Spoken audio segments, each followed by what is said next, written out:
You're listening to The Artist Athlete, episode 23.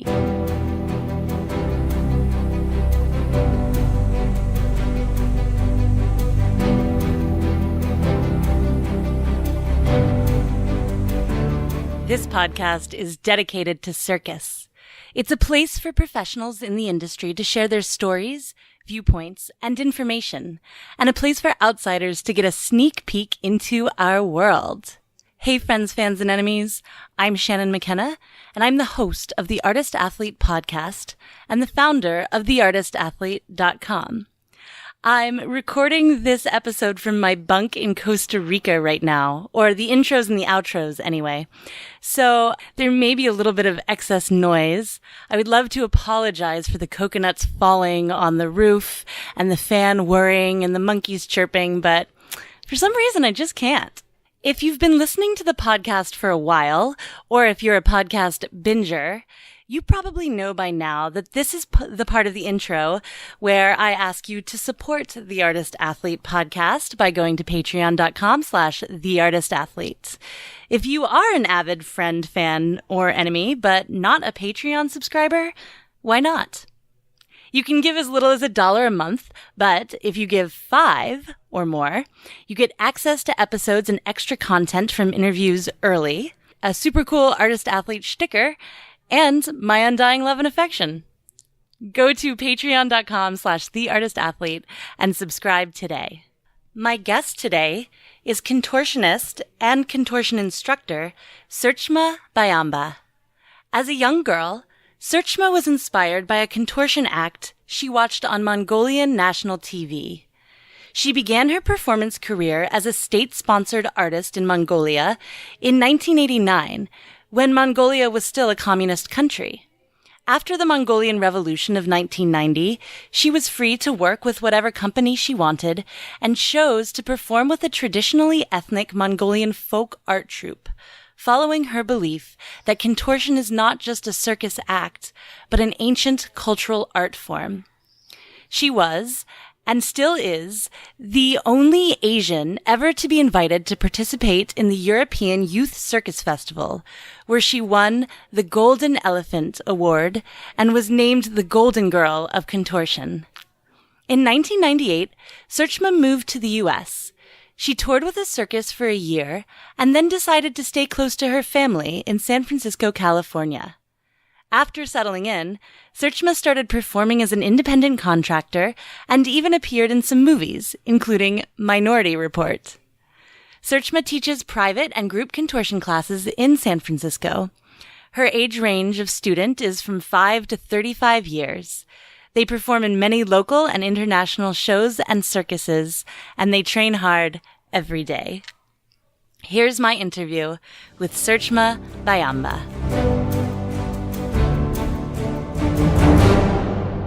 So my name is Serchmaa Byamba. I came from Mongolia. I used to do contortion. I worked as a professional contortionist for 25 years. Yeah. Oh my gosh. So now I'm retired. I teach mostly Mongolian traditional contortion style of stretching and contortion classes in San Francisco. How old were you when you started contortion? When I started, I was 8 years old. You were 8? Mm-hmm. And why did you start? My mom used to be contortionist. The first person I saw was my mom, who's like stretching at home. So that's how I discovered this art. But I used to just follow my mom, and when she stretches, I will play around a little bit. I was very young, and I asked her if she can teach me more, but she said no. So she's like, no, it's not for you, and I'm not interested to teach right now. We can just stretch, use it as a stretching, like do it as exercise, but I'm not going to teach you. So I never really asked, but when I was like 5, close to 6 years old, I remember that day, like I was watching TV, watching show, and I watched one contortion act. So that was my point. It just really shocked me in a very beautiful way. I saw her contortioning just like inspired me so much. Even though I was so young, I remember that day clearly now. Wow. And then after I watched her, she's my idol contortionist my whole life. What's her name? Her name is Lodang Ingtitik. She's honored artist in Mongolia, and she's been my idol for years. She's still performing. She's still teaching, very active, and we just recently did one show together. Last year, November, we did the show because I've been retired for 8 years. I had my own reason to retire, and we've been contacted, of course, like not all the time, but we always keep in touch. Each other, Yeah, sure. keep in touch. But one time when I meet her in Mongolia, she suggested me if we can do one show together. So that day I said, I didn't really take it because I was retired. I wasn't practicing that much, And I said no, but she convinced me to do it after second meet. She said, because I am her first student, she considered me as her first student because she found me. Wait, I have to hear this story. Yeah. So you saw her on TV. Yeah. And your mother wouldn't teach you. Yeah. And then, I saw her act and I told my mom, I want to meet this contortionist. I want to go to the city because I was living in countryside. My mom was an army doctor. We lived in army base. Okay. So it was a countryside. So she was an army doctor Yeah. and a contortionist. She practiced at home, but she used to do contortion. Okay. And she stopped doing it after she graduated her high school and she quit. She followed her career. She became a doctor and then she became an army doctor and start working at the army bases. And my understanding in Mongolia is this is fairly common.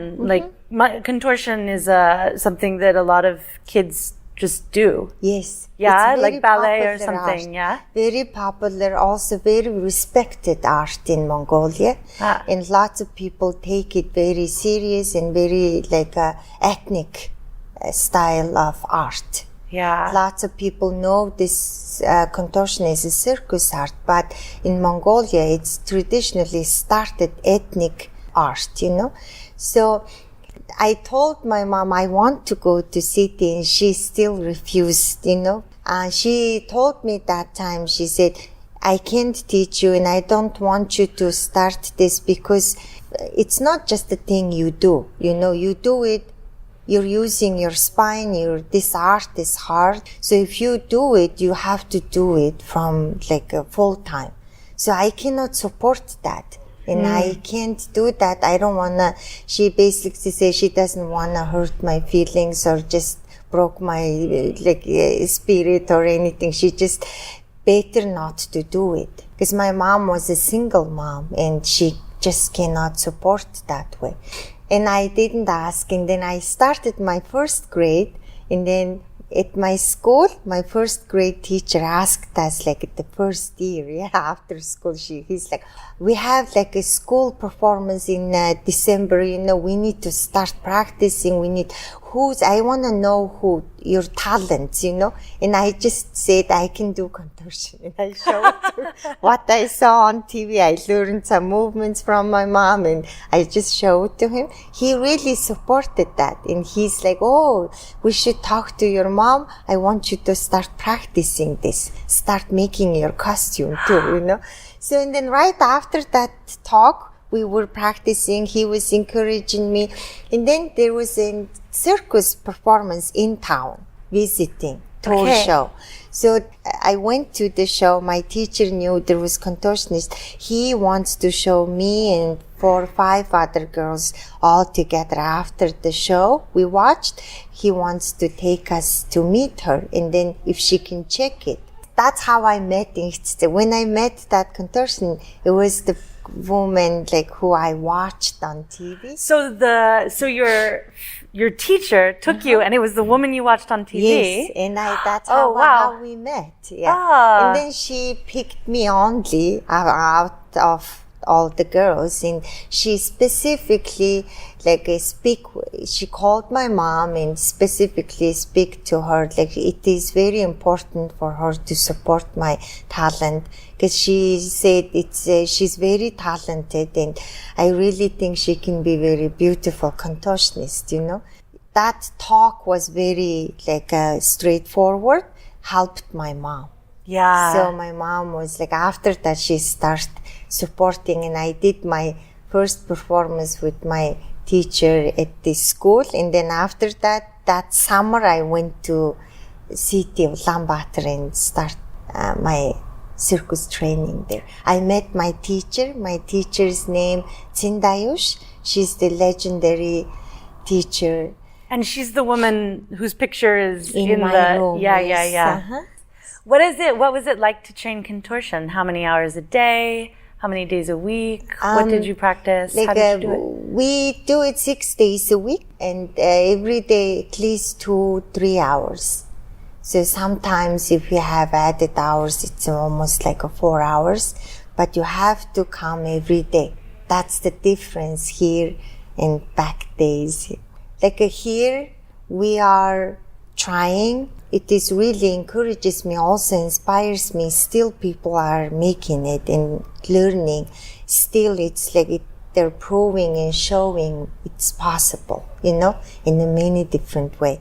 So back then, also I truly believe this is very hard art because we use our muscles. You know, it's like important for the healthy for the muscle. If you keep using it in a certain way often, that's how it's learn how to function and getting used to it, right? And then you can start using it in a normal way. Yeah. Even though we're doing something like really extreme, but if you just teach your muscle, a muscle adopts those movements, then it become a more natural to your body. Yeah. So it's not really hard if you can do that. That's the method, you know. That's why you have to train every day. You have to practice every day. That's how you learn these things, healthy, natural way. Lots of people, especially my adult students, they can't come every day. They do it when they have spare time. So that's why the progress is slow. That's why we start feeling pain in the muscle. And then they think, oh, contortion hurts. Lots of people say that because your training is not consistent. Yeah, sure. That's why your muscle is hurting. But if you can be consistent, if you teach your muscle in the correct way how to function, then it's not painful, you know? Yeah. So that's the thing I try to teach people, make them understand.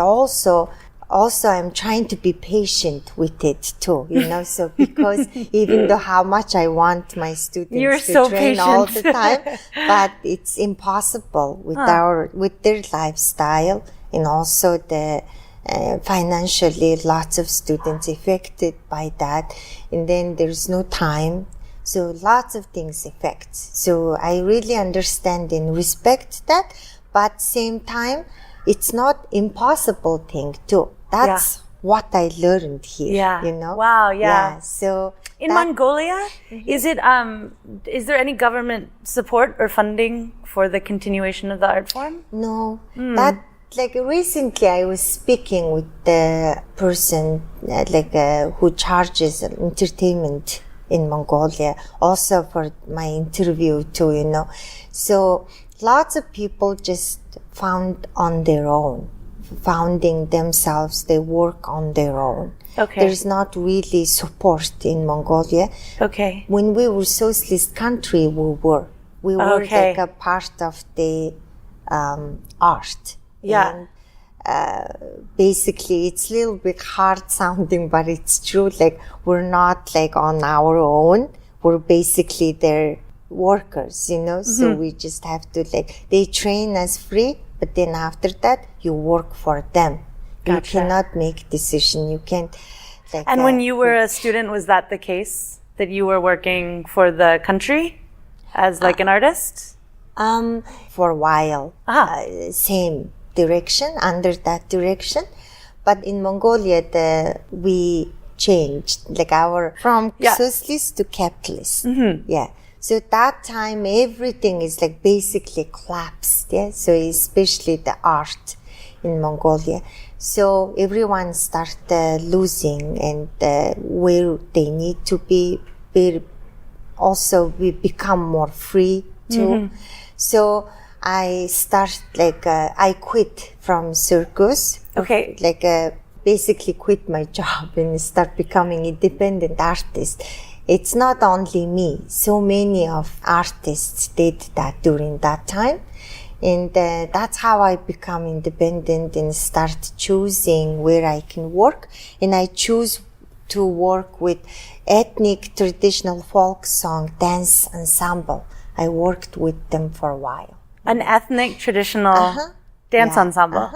Instead of circus. Oh, wow. In Mongolia? In Mongolia, yeah. And I traveled with them for many countries. And the reason I choose that, I really loved the contortion art related for many years history in Mongolia, even with meditation, chanting with monks. And in history, we hear stories like people used to do in 20s too, like people just do contortion movements in the countryside, like who's the nomads, nomad lifestyle. I've seen pictures, men doing contortion in the middle of the sheep and hoarding them, So it's very interesting to me. And then lots of traditional dance movements used to inspire me too. So I really think Mongolian traditional contortion style is related with traditional dance movements a lot too.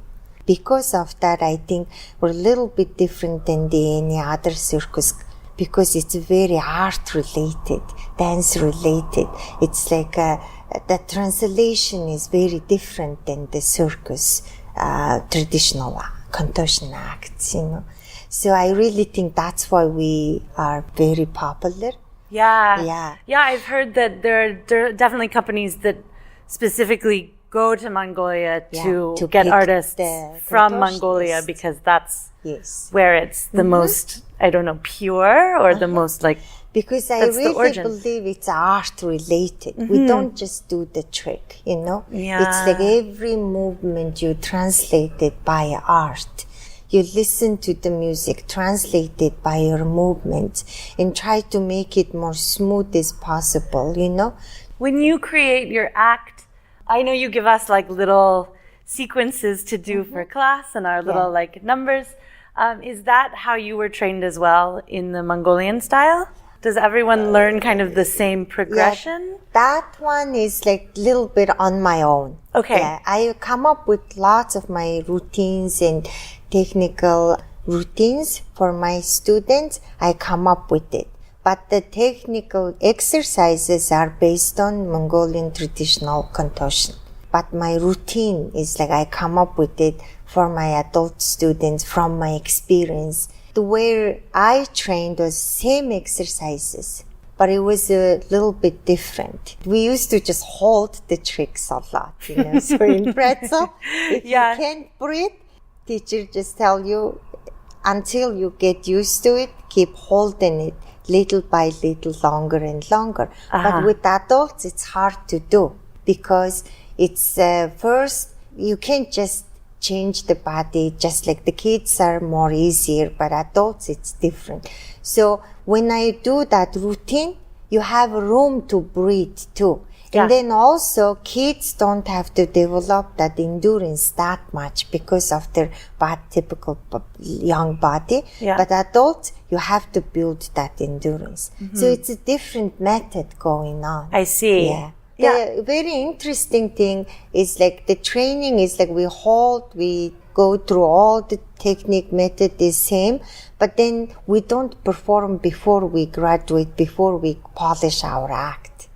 That was this is what I'm wondering too, is how much of the time you spent when you were training, were you just doing exercises? And how much is it the creation or this dance and art form that you're talking about, where it becomes expression and not just exercises? Yeah. So we focus on our tricks. They're like based on the levels. Yeah. So you get the handstand. It's exactly the same as how I teach. You get the pretzel flexibility first until you get your body muscles used to it. And then you go to your balancing more. And then you go through your harder tricks, each leveled up. During that training, teacher will give you so many movements, still training. It's a separate training, tricks, and then movements. Okay. Yeah. And then sometimes she encourages you to take a ballet classes too. And then once you get the tricks, the movement, and teacher will start giving you act, that takes 1 or 2 years to polish and complete that act. Yeah. We really detail it. Every single movement, they will go through it too. Wow. So nice. That's why it's we graduate, come out very strong. Here, there is mixed feelings always for me. So sometimes when I teach my adults, even my younger students, I don't want them, if I use the same method how I trained, so I wouldn't let them perform that early. But here, I can't control that either. People perform. But even though sometimes you're not ready, they still do. How do you know if a student is ready to perform? No, I have a certain a level, you have to certain handstand, you have to polish the act. At least you get these tricks. Yeah. Make it more okay, that's a nice way to start. Can you give an example of some of those tricks? What would be a level? Your pretzel needs to be more fluid, your elbow stand, your handstand. Yeah. I always tell my students, get your handstand before you perform. But sometimes it doesn't work. But because of the aerial artists, sometimes they're already performers. It's hard for them to just focus on training and just go there. I also start performing early too, because I really think when they start performing, the way they training speed, the way they trying the trick, and the progress gets much more faster. That's when they start performing? Yeah. That's why I really like it, Okay, yeah. Because they get inspired more. I think they push themselves more. Yeah. I feel like they have a goal. That's why they start pushing themselves a little bit more instead of just training.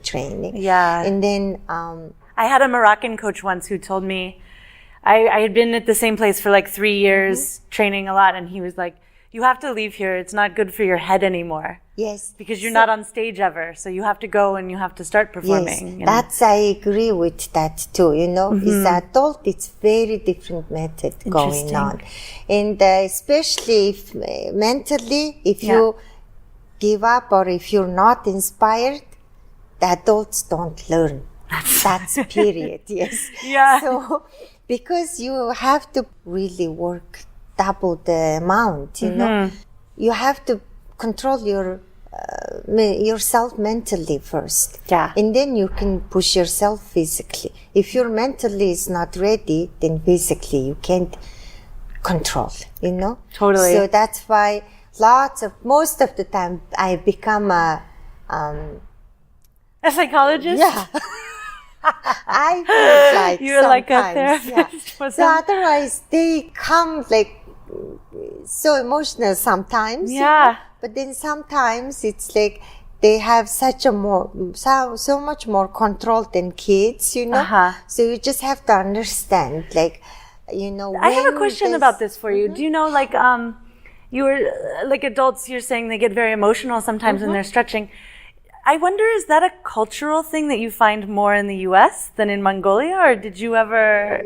No, honestly, I haven't really worked in Mongolia adult students. Okay. But I really think it's something to do.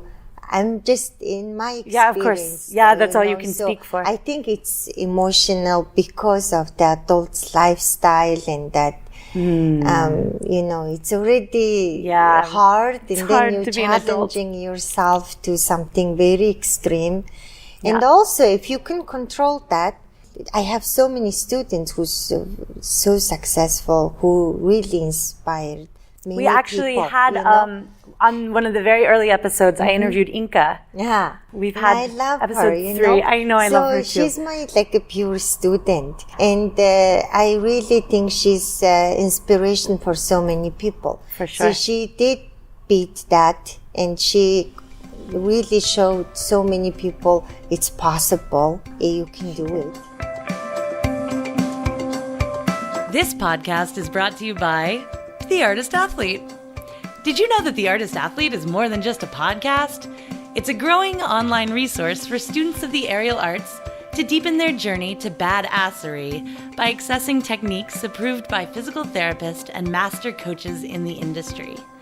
Our current spotlight is on the fundamentals of aerial alignment, a practical manual for hanging upside down. This online manual is a step-by-step guide. It is complete with photos, videos, and exercises that you can implement immediately to help you gain the strength and awareness you need for an aerial practice that promotes shoulder health and longevity and good posture upright, so you don't walk around like a gorilla. But don't just take my word for it. Here's Circus physical therapist Dr. Jen Crane of Cirque Physio to tell you more. The fundamentals of aerial alignment is an absolute must-have for every aerialist of every level. I can't even tell you how many shoulder injuries I treat that are a direct result of rushing past the basics and attempt to get a trick too soon. In the manual, Shannon deconstructs the fundamentals, including the correct muscular engagement to safely arrive in these positions and the rationale for why it matters. Of course, in addition to all of these fabulous pearls of wisdom, the book is also ridiculously fun to read. It's been lovingly garnished with the Shannon humor we all know and love. Thanks, Jen. Cirque Physio is also featured in the book to give scientific insight into why it all works. Pick up your copy today by going to theartistathlete.com and clicking e-manuals. Listeners of the podcast can get a 10% discount by typing in the offer code PODCAST at checkout. Again, that's theartistathlete.com, offer code PODCAST. Now, back to the show. I want to go back to your story because I'm so interested to know. You went to the school, you then joined this Mongolian traditional folk troupe. So when did you come to the U.S.? I came... Am I skipping any big parts of the story for you? I don't want to miss a moment. No, it's okay. I married very early. So I met my husband when I was 18. And I had my son when I was 19 years old. Okay. So after the baby, even though I wanted to, my teacher even wanted me to come back to circus school, and my ensemble wanted me to come back. I got back to contortion. But my husband came to USA to learn English. But after 7 months, he invited me for vacation. I came. Was he here in San Francisco? Yeah, he came in San Francisco. And he was already made his mind. He's like, I really love America. I really want to live here. Let's try it, Okay, so you came for a man. Yeah, I came for a man. Yes. So I was thinking after 2 months or a month over, I would go back, yeah? But then I kind of decision changed and stayed. So I was looking for a job. Before I leave, I would have contacted many people. But here, it's I don't know anybody. I heard some of the stories. This Las Vegas have some contortionists, Big Apple Circus, Ringling Brothers had some Mongolian contortionists. But I never have any full information about them. And I start looking for a job. I worked in Europe so many years, and you just go to theater, you even audition yourself, you do your act, and then you get hired. It's very common back then. Yeah. So did you go from Mongolia to Europe when you were working? Yeah. Okay, gotcha. I worked with the National Circus, who separated the mini cirque, tour cirque. So I worked with them 2 years in Germany, in Russia, in Poland. Yeah. So when I worked there, when they go back to Mongolia, I stayed there working with the cabaret shows and big circuses. Yeah. I've done a couple auditions like that too. But then here, it's like people didn't do that. And then I start looking at the yellow page. Yellow page, and I start looking some agencies, maybe if I can send my videotape, they can hire me. Like, that's how I looked work. But nobody really responded. Maybe they maybe think I'm some crazy lady. But after 7 months, I I even worked in coffee shop too. I was like looking for a job, But my husband didn't want me to. I quit. He's like, you can't just do this, So I contacted through my friend to Otko Walter, who's in Las Vegas, contortionist, and also she's a very famous teacher now and still performing though. So I contacted her and she's like, oh my God, like why you didn't tell me? You came here so early. You should have contacted me, And that's how she found me. Back then, now it's a Dream Cirque, but back then it was a Cirque Ingenue. So I started working with that company and I toured the USA and Mexico.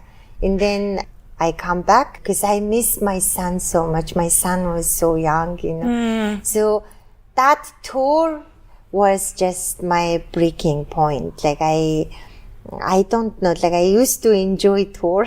Yeah. But that tour was very hard for me. Like I miss my son, my husband, and it was just like a struggle for me. Like every day I will look at the calendar and I wanted to go home, Yeah. So, and then after that, we decided to take our son, and when he come here, I start working more local, like a corporate shows. And if they have, like the Cirque Ingenue have corporate shows, I will do it. Here and there, I used to do tour shows, but not long anymore.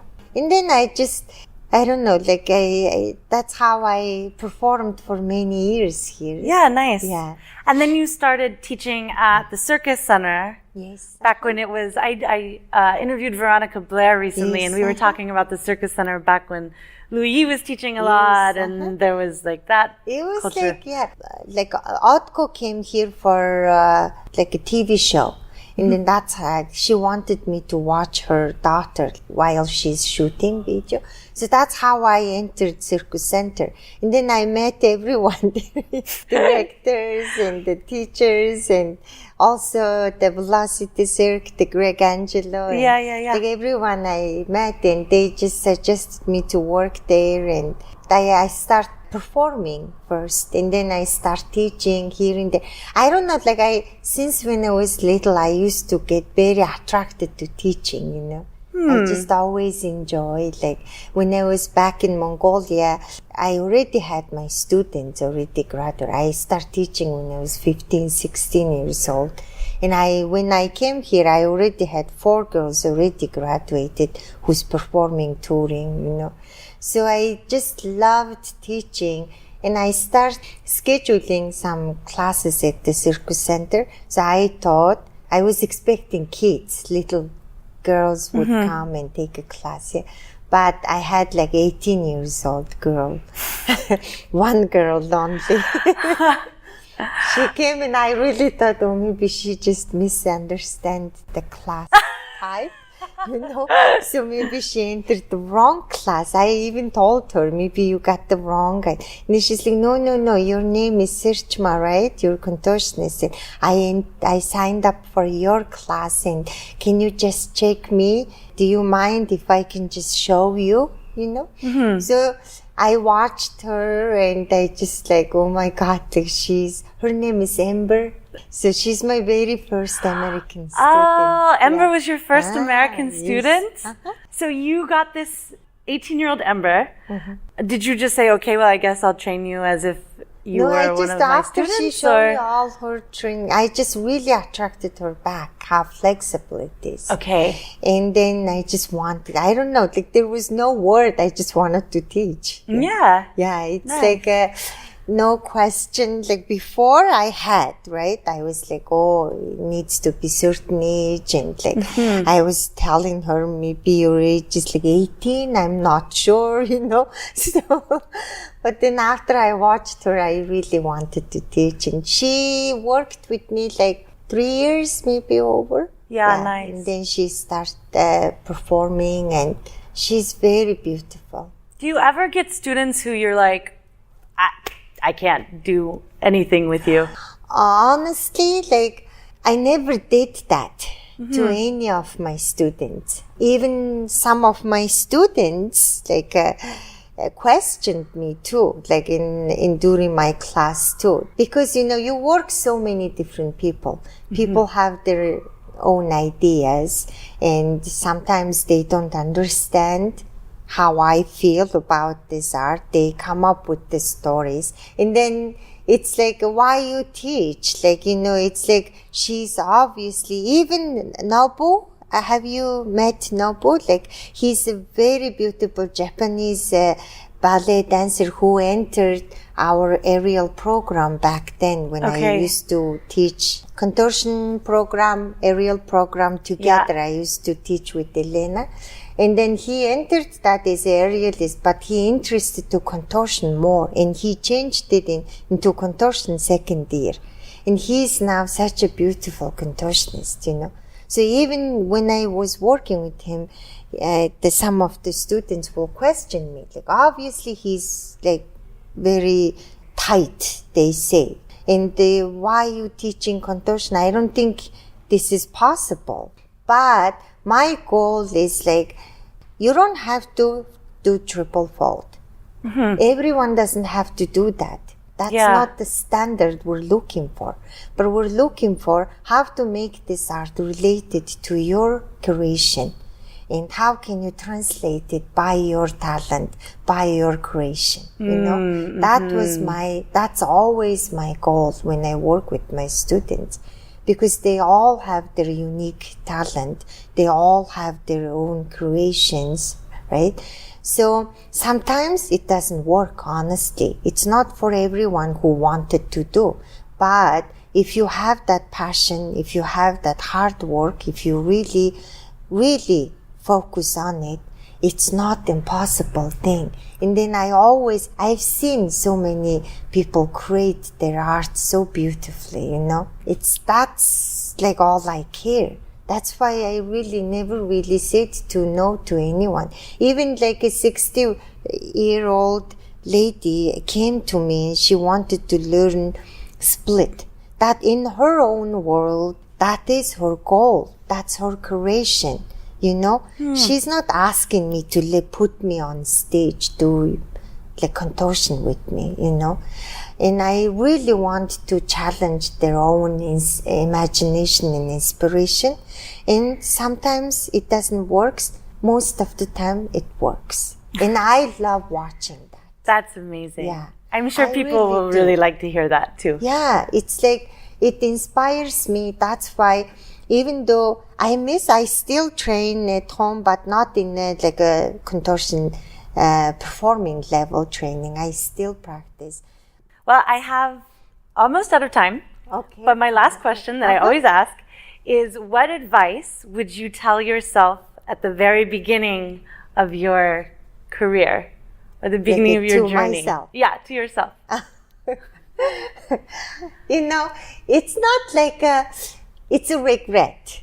Okay. Yeah, so it's a regret. I wish when my teacher asked me to come back to the circus school, I wish I went back. You know, that's the only, I didn't. After you had your son? Yeah, so I didn't go back. So that's the only regret. But what do you think would have happened if you had gone back?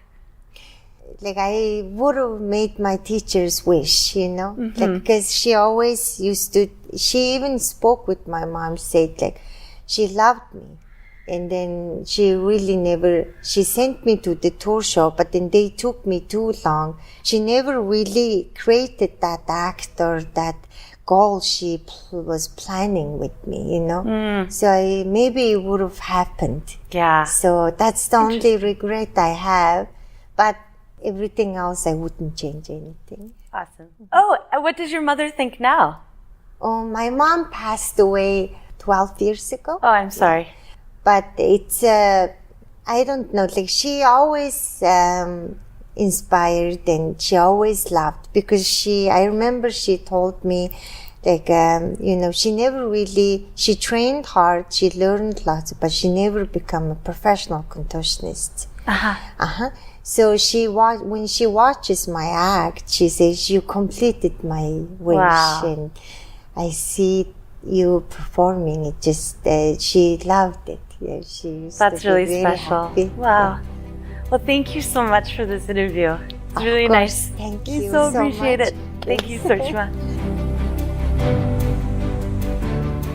That was my interview with Serchmaa Byamba. Right after I turned off the tape, Serchmaa reminded me that she had started this whole interview by telling me a story about how she got to perform with her idol in Mongolia. So I grabbed my recorder, I turned back on the tape, hooked up the microphones again, and we finished the interview with that. If you want to hear the very last little part of how Serchmaa came full circle from seeing her idol on TV to being with her idol on TV, you can go to patreon.com/theartistathlete. If you pledge $5 a month or more, that clip is waiting for you. It's a really great, inspiring story.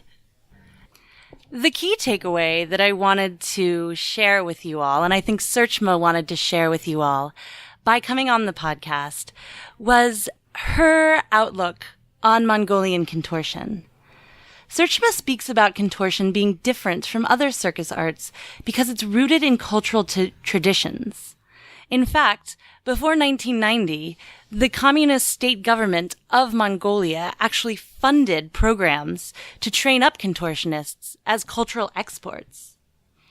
There are even records of nomadic women shooting arrows with their feet and men doing contortion movements in the countryside. And it's so interesting because when she talks about it being an art, she's also alluding to a spiritual aspect of contortion. She refers to monks chanting and people engaged in meditation while they're doing these contortion poses and movements, which makes me wonder how relevant the hashtag not yoga is. After all, they are on the same continent. And even Serchmaa, who started at a very young age and advanced to an incredibly high level, talks about how a person who just wants to learn how to do a split is actually kind of doing contortion, because in their mind, getting to that point, finding that flexibility, is a part of their expression of who they are as an artist. And I really thought that that was such a beautiful and poignant thing for such an advanced practitioner to express. So I hope you all heard that too. If you want to find out more about Serchmaa or train with her, she does take students and she's in the San Francisco area. You can contact her via Instagram, TS_SERCHMAA, TS_Serchmaa, or on Facebook, Serchmaa Byamba. And as for me, I will be teaching at the Acronomada Festival this weekend in lovely Puerto Viejo, Costa Rica, and next week at the Muse in Brooklyn, New York. And then the week after that in you know what? Follow me on Instagram at @the_artist_athlete, or on Facebook, The Artist Athlete, or on my website, theartistathlete.com. And you will get all of the workshop information as to where I'm recording my podcasts and giving lessons next. If you like what you're hearing, subscribe, rate, and please leave a review on whatever platform you listen on. It really does help people find the podcast, and tell all your friends. All right, guys, I'm going to go hit the beach. Next week on the podcast, legendary clown and Ringling Brothers director Steve Smith will be on the podcast. It's going to be an amazing show. Make sure you tune in. I'll talk at you then.